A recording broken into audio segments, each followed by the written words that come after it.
Hello, everyone. You're listening to the English Leap podcast, your go-to English podcast for learning English faster and smarter. I'm Erin, and I'm so glad you joined us today. And I'm Evan. Thanks for tuning in. We've got a great topic lined up that could supercharge your English journey. You know, Evan, a single trait truly sets top performers apart from the rest. They know how to learn at lightning speed. That's what we're diving into today. Absolutely, Erin. Learning quickly isn't just a talent. It's a skill. And for English learners, mastering how to learn can make a world of difference. That's so true.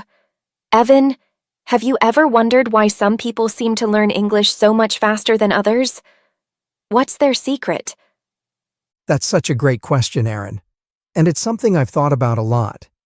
It's incredible how some learners seem to fly ahead, while others feel stuck, even when putting in the same effort. Exactly.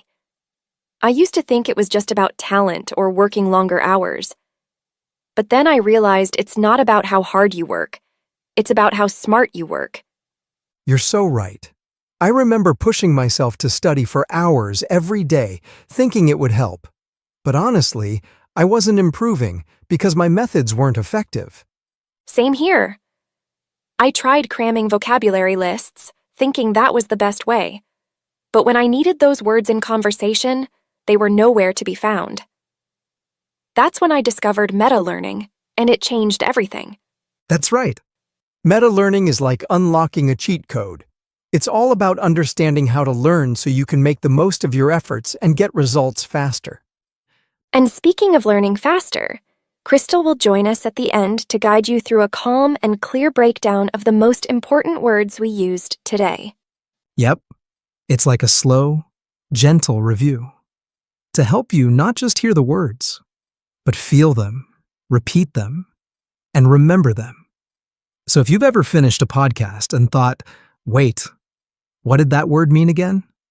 Stay with us. Crystal's got you covered.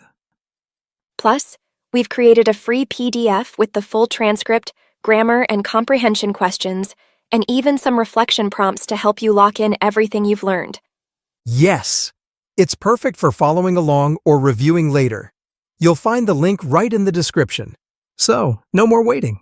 Let's build that faster, smarter learning mindset right now. All right then. Evan, let me ask you this. Have you ever tried walking through a dense forest with no trail in sight? Oh, absolutely. It's hard work. You're pushing through branches and stumbling over roots. Exactly. That's what your brain feels like when you're learning something new. It's like carving out a path in that forest for the very first time. Every time you practice, you're clearing that path, making it a little easier to travel. So those paths are like the connections in our brain? Exactly. Those connections are called neural pathways. When you learn something new, like a word in English, your brain forms a tiny path between neurons.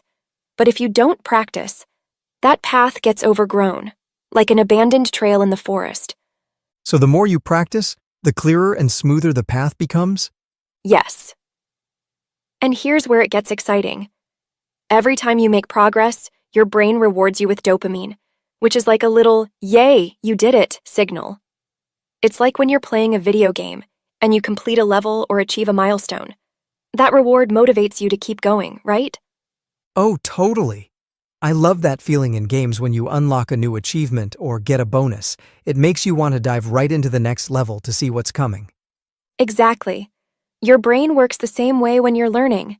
Whether it's mastering a new word or understanding a tricky grammar rule, that little hit of dopamine pushes you to keep learning, just like a game's rewards keep you playing.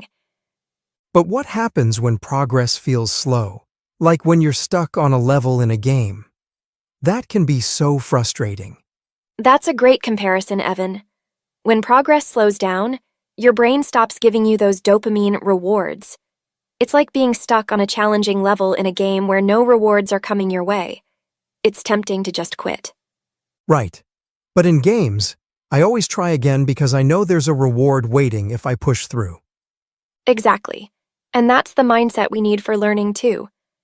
If you stay consistent, even celebrating small wins, like nailing a phrase in a conversation, It keeps that dopamine flowing and motivates you to push through the tough parts. So, learning is like leveling up in a game. You keep clearing the path, building stronger connections, and celebrating every small win along the way. That's right, Evan. The key is to treat the process like a journey. Every step matters, and every milestone is worth celebrating. So, Aaron, now that we know how the brain works, what does the learning journey actually look like? It's like climbing a mountain. There are 4 key stages. The first stage is starting out, and this is where most people feel like they're carrying a heavy backpack uphill. Everything feels awkward, slow, and overwhelming. Oh, I know that feeling. When I started learning English, even saying hello felt like a struggle. Exactly. But here's the thing. You're laying the foundation. Then comes stage 2, gaining momentum or the improvement stage. This is when you find your rhythm. The climb feels easier, and you start noticing progress. I remember that. Like the first time I watched an English show and didn't need subtitles for the whole episode. That's the best feeling. But then, every learner hits stage 3, hitting a wall, also called the plateau. Imagine you're halfway up the mountain, and suddenly, the trail disappears. Oh, that's so accurate. I've been there. It feels like you're stuck, and no matter how hard you try, you can't see progress. It's tough, but this is the make or break stage. If you push through, you'll reach stage 4, reaching milestones, or the success stage. This is where you get to the top of the mountain and enjoy the view. That's such a great metaphor. But that plateau stage, the wall, can really knock you down. It can. But the good news is, there are ways to push through. And that's what we'll talk about next. Staying motivated when the climb feels impossible. So, Aaron, let's be honest. That plateau stage can feel like walking in circles without a map. How do you keep going when you feel like you're not moving forward? Great question, Evan. Imagine this. You're walking through a desert, and it feels endless. But then you see a small oasis up ahead. That's what motivation is, those small wins that keep you going. I like that. So how do we find those oases when learning English? The first step is to focus on your why. Why are you learning English? Is it to get a better job, travel confidently, or connect with people? That's your guiding star. That's so true. I always think about how much easier it'll be to chat with friends abroad or feel confident ordering food in a foreign country. Exactly. And the second step is to celebrate small wins. It's like marking checkpoints on your journey. Did you finish a short conversation? Great. Did you learn 5 new words today? Fantastic. That's a great point. Sometimes we focus so much on the big goal, we forget to celebrate the progress we're actually making. Exactly. Another way to stay motivated is to change your scenery. If you're bored, try something new. Join a conversation group, watch a different type of show, or even learn through music. I've done that. Listening to English songs helped me pick up slang and pronunciation in a fun way. That's a great example, Evan. And finally, don't be afraid to take breaks. Rest is like recharging your battery. It gives your brain time to process and absorb what you've learned. So, to everyone listening, remember, the journey might feel long, but every small step counts. Stay patient, celebrate the little things, and keep your why in mind. Exactly, Evan. Learning English is a journey, and every step, no matter how small, gets you closer to the finish line. All right, Evan, let's dive into some practical strategies for learning faster and smarter. These methods can truly transform how you approach learning English. Absolutely, Aaron. I'm all for strategies that save time and deliver results. So, where do we start? Let's start with the 80-20 principle. It's simple. 80% of your results come from 20% of your efforts. So, instead of spreading myself thin, I should focus on the few things that give the biggest results? Exactly. Think about vocabulary, for example. Instead of learning 10,000 random words, focus on the most common 1,000 words used in daily conversations. Those will cover the majority of what you'll encounter. That makes so much sense. It's like in cooking, mastering basic techniques can help you make almost any dish. Exactly. Focus your energy on the essentials, and the rest will fall into place. I've heard a lot about journaling. How does it actually help with learning faster? Journaling helps you stay aligned with your purpose. Ask yourself, why am I learning English? What's my goal? Maybe it's to travel, get a new job, or connect with people. Writing it down reminds you why it's worth the effort. That's so true. When I think about having easy conversations with friends abroad, it keeps me motivated. Exactly. It's like setting a compass for your learning journey. It keeps you on track and focused. Okay, Evan, have you ever learned something new, felt excited about it, but then completely forgot it the next day? Oh, so many times. It's like cramming for a test and then waking up the next day with a blank mind. Exactly. That happens because when you first learn something, it's stored in your short-term memory. Think of short-term memory like a notepad. It holds temporary information, but if you don't review it, it gets erased to make room for new stuff. So, how do we stop that from happening? By practicing and revisiting what you've learned. When you repeat something again and again, your brain decides it's important and moves it to your long-term memory. Think of it like shifting files from your computer's desktop to a permanent hard drive. That's a great way to put it. So, repetition is like convincing your brain to save the information for good? Exactly. Imagine you're drawing a line in the sand. The first time, it's faint and can easily be washed away. But the more you go over it, the deeper the line becomes, until it's carved permanently. That's how long-term memory works. So, every time I use a new word or phrase, it's like carving that line deeper, making it harder to forget. That's right. And here's another way to think about it. Your brain is like a garden. When you plant a seed, it won't grow unless you water it regularly. If you don't practice, that seed of knowledge withers. But if you nurture it through repetition, it grows strong and becomes a permanent part of your mind. That's such a powerful metaphor. So the key is to practice consistently and reinforce what you've learned before it slips away. Exactly, Evan. The more you practice, the more natural it becomes. Soon, you'll recall it effortlessly, like riding a bike. So learning isn't just about the first step. It's about revisiting, reinforcing, and repeating until it sticks for good. Absolutely. That's how you take what starts as short-term memory and transform it into lasting knowledge that you can use anytime, anywhere. I've noticed that feedback makes a huge difference. What's your take on it? Feedback is like a mirror. It shows you where you're doing well and where you need improvement. Without it, you might keep making the same mistakes. That's true. I used to mispronounce words until someone pointed it out, and now I make a conscious effort to say them correctly. Exactly. Whether it's from a teacher, a language partner, or even an app, feedback helps you refine your skills and grow faster. Now, let's talk about mindset. How you see yourself can either push you forward or hold you back. What do you mean? If you see yourself as someone who isn't good at languages, you'll act accordingly. But if you start identifying as a confident English learner, your actions will reflect that belief. It's like telling yourself, I'm a runner, even if you're just starting out. It changes how you approach it. Exactly. Shift your mindset, and the results will follow. What about those moments when learning feels really hard? That's a sign of growth, Evan. Think of it like working out. Your muscles feel sore because they're getting stronger. So, the struggle means I'm making progress? Exactly. Embrace the discomfort. It's proof that you're challenging yourself and getting better. Wow, Aaron, we've covered so much already. From how the brain works during learning to the stages of growth and staying motivated, it's been such an insightful discussion. Absolutely, Evan.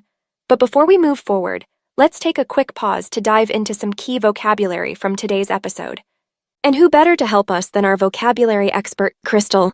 Take it away, Crystal. Hey, Aaron, thanks.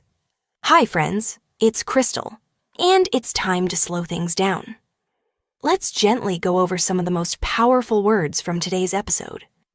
You'll hear them, say them, and feel them stick. Let's begin. Supercharge. To supercharge means to give something extra power, to boost it quickly. Example, adding a short morning walk can supercharge your focus for the day. Repeat after me. Adding a short morning walk can supercharge your focus for the day. That's a strong start. Now here's a softer one. Trait. A trait is a personal quality, something that shows who you are. Example, patience is an important trait for any good teacher. Say it with me. Patience is an important trait for any good teacher. Let's keep going. Next, we have a smart one. Meta-learning. Meta-learning means learning how to learn. It's like discovering the best study method for your own brain.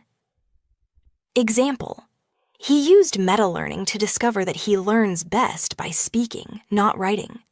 Say it with me. He used meta-learning to discover that he learns best by speaking, not writing. Very helpful. Let's talk about a word every student knows. Cramming. Cramming means learning a lot in a short time, usually last minute. Example, he was cramming for his English test and didn't sleep all night. You can repeat after me. He was cramming for his English test and didn't sleep all night. Phew, we've all done that. Now something more visual. Trail. A trail is a path or track, often created by repeated use. Example, they followed a narrow trail through the forest to find the hidden waterfall. Say it with me. They followed a narrow trail through the forest to find the hidden waterfall. Let's keep walking. Now, let's look at what happens when something is forgotten. Abandon. To abandon something means you leave it behind. You stop caring for it, and you don't return. Example, they had to abandon the house after the flood. Repeat that with me. They had to abandon the house after the flood. Simple, but it says so much. Here comes a powerful science word. Neuroplasticity. Neuroplasticity is your brain's ability to change, grow, and adapt, even as an adult. Example, thanks to neuroplasticity, it's never too late to learn English. Say it with me. Thanks to neuroplasticity, it's never too late to learn English. Isn't the brain amazing? Now a word that describes a tough phase. Plateau. A plateau is when your progress feels stuck, flat, like nothing is changing. Example, after weeks of progress, she hit a plateau and felt discouraged. You try it now with me. After weeks of progress, she hit a plateau and felt discouraged. Don't worry, it's just a pause, not the end. Let's pick up speed again. Momentum. Momentum is forward motion. Once you start, it becomes easier to keep going. Example, once he built momentum, reading in English became a daily habit. Say this one with me now. Once he built momentum, reading in English became a daily habit. Great rhythm. Here's a feel-good one. Dopamine. Dopamine is your brain's reward chemical. It makes you feel proud when you make progress. Example, she felt a rush of dopamine after finishing her first English podcast episode. Repeat that out loud with me. She felt a rush of dopamine after finishing her first English podcast episode. Yes, that's your brain cheering for you. And let's end with something grounding. Stay aligned. To stay aligned means to stay connected to your purpose, your why. Example, he writes in his journal every morning to stay aligned with his goals. Let's say that one more time together. He writes in his journal every morning to stay aligned with his goals. You're doing that just by listening. That's all for today.